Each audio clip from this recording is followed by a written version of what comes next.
Halo, nama saya William Morgan dari kelas Teknik Informatika A4 tahun 2023. Saya akan menjelaskan tentang lingkungan basis data. Lingkungan basis data.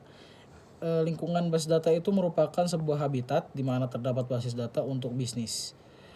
Pengguna juga memiliki alat untuk mengakses data untuk keperluan bervariasi seperti data mining dan juga memanipulasi data dan lain-lain.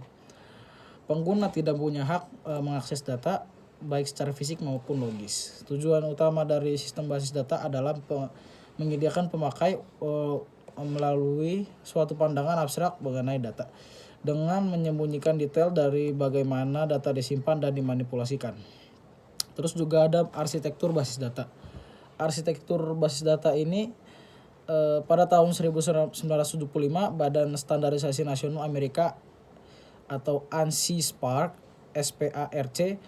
American National Standards Institute Standards Planning and Argument Committee menetapkan 3 level abstraksi dalam database, yaitu yang pertama itu ada level eksternal.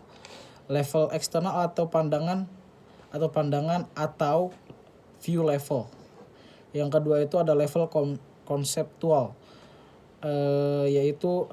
atau conceptual level. Terus juga yang ketiga ada level internal atau internal level, atau level fisik atau physical level. Terus juga dalam level eksternal itu adalah level yang berhubungan langsung dengan pengguna database atau basis data. Pada level ini pengguna atau user hanya bisa melihat struktur data sesuai dengan keperluannya, sehingga setiap user bisa memiliki pandangan atau view yang berbeda dari user lainnya.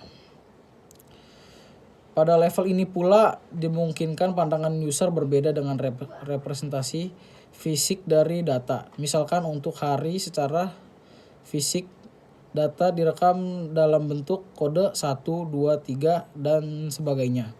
Sedang user melihat data dalam bentuk teks nama hari atau Ahad, Senin, Selasa, dan seterusnya. Data yang dilihat oleh user seakan-akan berasal dari satu file. Secara fisik mungkin diambil dari beberapa file yang bersamaan atau berrelasi. Terus juga ada level konseptual. Level konseptual adalah level daripada administrator database. Pada level ini didefinisikan hubungan antar data secara logik, sehingga diperlukan struktur data secara lengkap. Para administrator database memahami bagaimana satu view dijabarkan dari beberapa file data. Demikian pula pada saat perancangan database, mereka dapat saja membagi data menjadi beberapa file agar dapat diakses dan disimpan secara efisien. Terus juga ada level internal. Level internal ini adalah level di mana data disimpan secara fisik dalam bentuk kode, teks, angka, dan bit. Pada level ini didefinisikan alokasi ruangan, penyimpanan data, deskripsi data dalam penyimpanan, kompresi data atau agar lebih hemat, dan enkripsi data agar lebih aman. Data independence. Konseptual dari level-level tersebut akan menambah pengertian mengenai kebebasan data atau data independence. Data independence dapat dibagi menjadi 2 bagian. Yang pertama itu ada physical data independence. Yang kedua itu ada logical data independence. Terus yang pertama itu ada physical data independence. Bahwa internal skema dapat diubah oleh DBA tanpa mengganggu konseptual skema. Terus dengan kata lain, physical data independence menunjukkan kekebalan konseptual skema terhadap perubahan internal skema. Terus yang kedua itu ada logical data independence. Bahwa konseptual skema dapat diubah oleh DBA tanpa mengganggu eksternal skema. Dengan kata lain, logical data independence menunjukkan kekebalan eksternal skema terhadap perubahan konseptual skema. Konsep data independence. Prinsip data independence adalah salah satu hal yang harus diterapkan di dalam pengelolaan sistem bisnis basis data dengan alasan-alasan sebagai berikut. Yang pertama, DBA dapat mengubah isi, lokasi, perwujudan dalam organisasi basis data tanpa mengganggu program-program aplikasi yang sudah ada. Terus pabrik atau agen peralatan software pengolahan data dapat memperkenalkan produk-produk tanpa mengganggu program-program aplikasi yang sudah ada. Terus untuk memindahkan perkembangan program-program aplikasi, memberikan fasilitas pengontrolan terpusat oleh DBA demi keamanan dan integritas data dalam memperhatikan perubahan-perubahan kebutuhan pengguna. Terus DBMS. Untuk mengolah database diperlukan suatu perangkat lunak yaitu DBMS atau Database Management System. Menurut CJ Date, DBMS merupakan software yang menghandle seluruh akses pada database untuk melayani kebutuhan user. Terus juga ada menurut dari S. Etcher, DBMS adalah software, hardware, firmware, dan prosedur yang memanage database. Firmware adalah software yang telah menjadi modul yang tertanam pada hardware atau ROM. Yang ketiga itu menurut Gordon C. Everest, DBMS adalah manajemen yang efektif untuk mengorganisasi sumber daya data. Ada pengertian dari DBMS. DBMS adalah suatu sistem perangkat lunak yang memungkinkan user atau pengguna untuk memelihara, mengontrol, dan mengakses database secara praktis dan efisien. Dengan DBMS, user akan lebih mudah mengontrol dan memanipulasi data yang ada. Terus juga ada komponen DBMS. Yang pertama itu ada file manager. File manager ini mengelola ruang dalam bentuk disk dan struktur data yang dipakai untuk mempresentasikan informasi yang tersimpan dalam disk. Yang kedua itu ada database manager. Database manager ini menyediakan interface antara data low level yang ada di basis data dengan program aplikasi dan query yang diberikan ke sistem. Terus ada query processor. Query processor yang ini adalah yang menerjemahkan perintah-perintah dalam query language dengan perintah low level yang dapat dimengerti oleh database manager. Yang keempat itu ada DML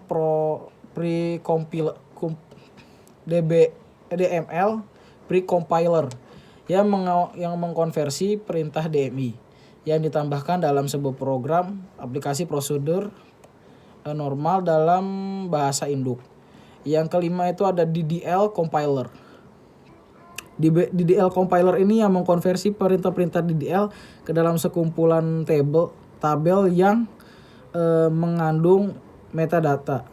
Tabel-tabel ini kemudian disimpan dalam kamus data. Terus juga ada fungsi dari DBMS. Pendefinisian yang meliputi penentuan tipe, struktur, dan batasan data yang akan disimpan dalam basis data. Konstruksi data yang meliputi proses penyimpanan data dalam database yang pengendaliannya diatur oleh DBMS. Manipulasi data merupakan fungsi untuk menampilkan data, mengubah data, serta menampilkan data yang ada dalam bentuk laporan. Terus juga ada keamanan. Fungsinya itu ada keamanan dan integritas data dan juga menyediakan data dictionary. Terus juga ada bahasa yang digunakan dalam DBMS. Yang pertama itu ada data sublanguage, adalah subset bahasa yang dipakai untuk operasi manajemen basis data. Secara umum, maka setiap pengguna basis data memerlukan bahasa yang dipakai sesuai tugas dan fungsinya. Yang ketiga itu dalam basis data secara umum dikenal dua sublanguage. Yang pertama itu ada data definition language atau DDL. Yang kedua itu ada data manipulation language atau DML. Terus dari data manipulation language itu ada 2 lagi, yaitu ada procedural DML dan non procedural. Terus ada data definition language atau DDL.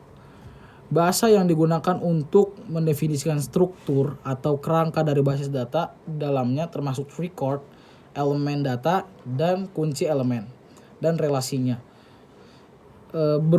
Terus juga yang kedua itu dari data definition itu berupa perintah-perintah yang digunakan untuk menjelaskan objek dari database.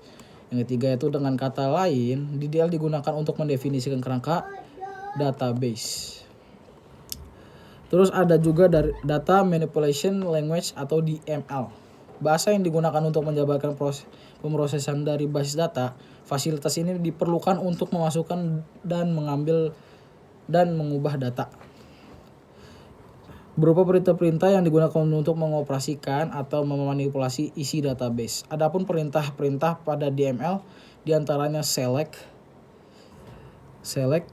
insert, terus juga ada update dan delete. Terus ada juga data manipulation language ini ada 2 jenis DML, yaitu procedural DML, yaitu digunakan untuk mendefinisikan data yang diolah dan perintah yang akan dilaksanakan. Yang kedua itu ada non-procedural DML, yaitu digunakan untuk menjabarkan data yang diinginkan tanpa menyebutkan bagaimana cara pengambilannya. Terus juga ada arsitektur DML multi-user, teleprocessing. Arsitektur tradisional untuk sistem multi-user adalah teleprocessing, di mana satu komputer dengan sebuah CPU dan sejumlah terminal seperti pada gambar yang ada di samping. Terus juga arsitektur DMS multi-user. Ada file server dari arsitektur DMS multi-user. Proses didistribusikan ke dalam jaringan sejenis LAN atau Location Area Network. File server mengendalikan file yang diperlukan oleh aplikasi dan DMS. Meskipun aplikasi dan DMS dijalankan pada masing-masing workstation, tetapi tetap meminta file dari file server jika diperlukan. Arsitektur DMS multi-user. Client server menunjukkan cara komponen software berinteraksi dalam bentuk sistem. Sesuai dengan namanya, ada sebuah proses klien yang membutuhkan sumber dan sebuah server yang menyediakan sumbernya. Data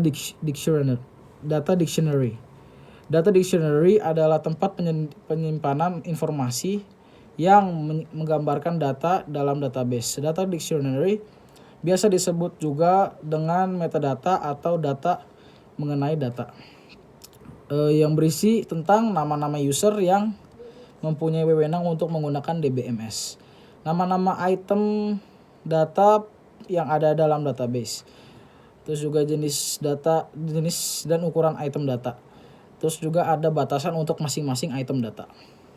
Model data, kumpulan penggunaan konseptual untuk menggambarkan data, hubungan data, semantik data, dan batasan data. Beberapa jenis model data. Model data file dasar atau file data model. Model data hierarki atau hierarchical data model. Yang ketiga itu ada model data jaringan atau network data model. Yang keempat itu ada model data relasional atau relational data model. Yang kelima itu ada data keterhubungan entitas atau entity relationship data model. Yang keenam itu adalah model data berorientasi objek atau object oriented data model. Terus juga ada model data file datar. Data flat file terdiri dari satu atau lebih data yang dapat dibaca, yang secara normal berbentuk format file teks. Informasi pada suatu flat file disimpan sebagai fields, dengan fields-nya memiliki panjang konstan atau panjang bervariasi yang dipisahkan beberapa karakter atau delimiter. Terus juga ada kelemahannya dari model data flat file. Yang pertama itu ada flat file, tidak menggunakan struktur data dengan mudah dapat direlasikan. Yang dengan mudah dapat direlasikan. Yang kedua itu sulit untuk mengatur data secara efisien dan menjamin akurasi. Yang ketiga itu lokasi fisik fields data dengan file harus diketahui. Yang keempat itu program harus dikembangkan untuk mengatur data. Terus juga ada model data hierarki. Basis data hierarki basis data hierarki satu tingkat di atas basis data flat file. Dalam hal ini kaitannya dengan kemampuan untuk menemukan dan memelihara relasi antar kelompok data. Yang kedua itu arsitektur model data hierarki berdasarkan konsep hubungan parent atau child. Pada model data hierarki, suatu root table atau parent table berada apa struktur yang paling atas terhubung ke child table yang dihubungkan dengan data. Terus ada model data jaringan. Ada model data hierarki. Kelebihan basis data hierarki dibandingkan flat file dapat dengan cepat dilakukan retrieve. Yang kedua itu integrasi data mudah dilakukan pengaturan. Kelemahan dari basis data hierarki dibandingkan flat file. Yang pertama itu pengguna harus sangat familiar dengan struktur basis data. Yang kedua itu terjadi redundansi data. Terus ada model data jaringan. Model basis data jaringan merupakan perbaikan dari model basis data hierarki, yaitu dengan menambahkan kemampuan root table untuk melakukan share relationships dengan child tables. Dalam hal ini child table dapat memiliki banyak root table, dan untuk melakukan akses terhadap child table tidak dibutuhkan lagi untuk mengakses root table terlebih dahulu. Terus juga kelebihan dari model data jaringan. Yang pertama itu data itu jadi lebih cepat diakses. Yang kedua itu user dapat mengakses data dimulai dari beberapa table. Yang ketiga itu mudah untuk memodelkan basis data yang berkelompok. Yang keempat itu mudah untuk membentuk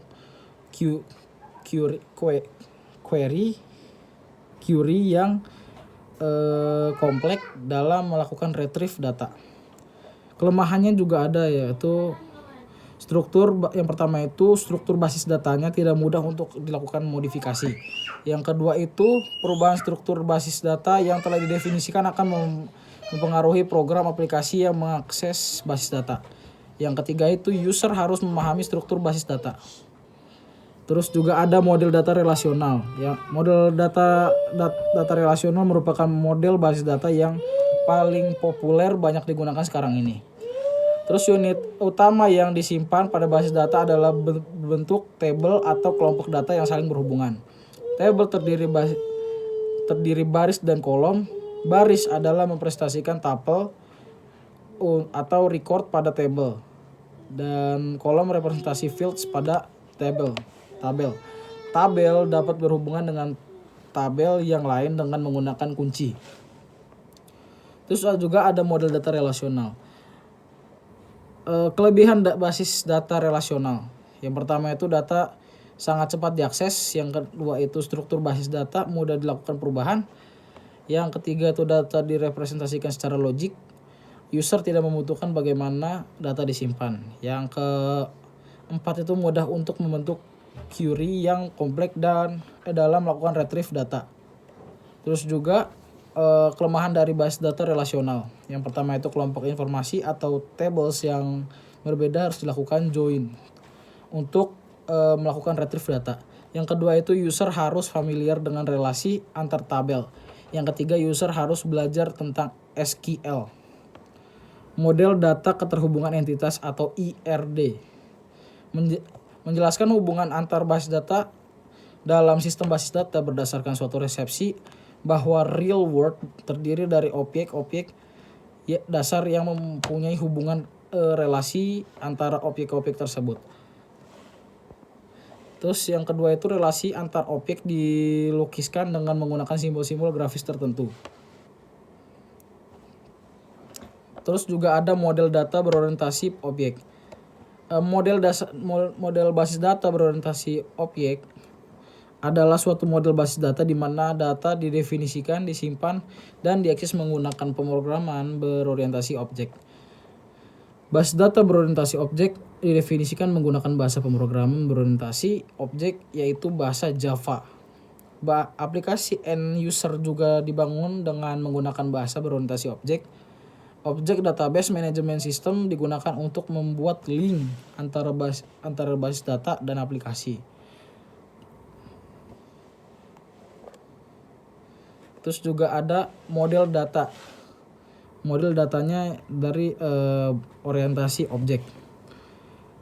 Kelebihannya itu kelebihan dari basis data berorientasi objek ini ada yang pertama itu programmer hanya dibutuhkan memahami konsep berorientasi objek untuk mengkombinasikan konsep berorientasi objek dengan storage basis data relasional. Yang kedua itu objek dapat dilakukan sifat pewarisan dari objek yang lain. Yang ketiga itu ada secara teoritis mudah untuk mengatur objek. Yang keempat itu ada model data berorientasi objek lebih kompatibel dengan tools pemrograman berorientasi objek. Terus juga ada kelemahan dari basis data yang berorientasi pada objek. Yaitu user harus memahami konsep berorientasi objek karena basis data berorientasi objek tidak dapat bekerja dengan metode pemrograman tradisional. Terima kasih sudah mendengarkan penjelasan dari saya mengenai lingkungan basis data. Terima kasih.